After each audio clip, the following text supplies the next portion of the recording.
მოგესალმებით ხელ. ჩვენ დღეს ვისაუბრებთ სტარტის დარჩენილი ნაწილის შესახებ, მარჯვენა ნაწილის შესახებ. და ნახოთ რა ხდება ახლა აქ. გვაქვს სტარტი. და როგორც ხედავთ, გვაქვს ესეთი ჯანმრთელები, home, documents, pictures, music და ასე შემდეგ. რას გულისხმობს home? თუ მასე მივიტანთ მაუს და დავარკვევდებით, ნახავთ რომ არის ესეთი description-ი გამოდის, ანუ აღწერა, ქართულად რო ვთქვათ, open your personal folder, გახსენე შენი პირადი საქაღალდი. რას გულისხმობს პირადი საქაღალდი? თან შევხედოთ ჩიგნით.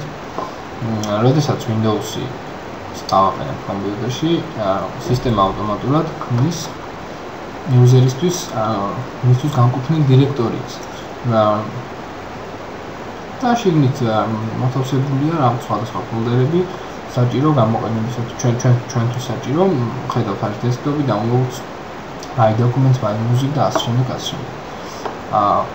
ნახოთ ისე ვქვევით, აქ კონკრეტულად გამოტანილია უკვე pictures, games, music და ასე შემდეგ და ასე შემდეგ. ხო, რაც შეეხება ვქვევით, ხედავთ რომ არის my კომპიუტერი, რომელსაც შევდივართ უბრალოდ და ხედავთ all disks.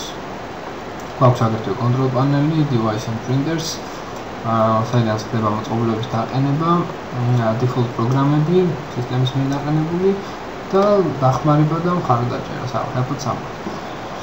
ამაზე შემდეგში ვისაუბრებთ. ახლა კი შევნიშნოთ ისე რომ ვქვევით არის პატარა ესეთი დამხმარე ფილაკი, რომლიდანაც ჩვენ შეგვიძლია კომპიუტერის გათიშვა, გადარესტარტება, სხვა იუზერით შესვლა, დაძინების რეჟიმში გადაყვანა და ასე შემდეგ და ასე შემდეგ. შეგვიძლია ისე მივიტანოთ დაუჭიროთ სასურველი რეჟიმი, შეგვიძლია თუ პირდაპირ გამოთვალისწინოთ დავუჭიროთ shutdowns. ეს რაც შეეხებოდა starts, შევხვდებით შემდეგ ვიდეო გაკუთვნილებში.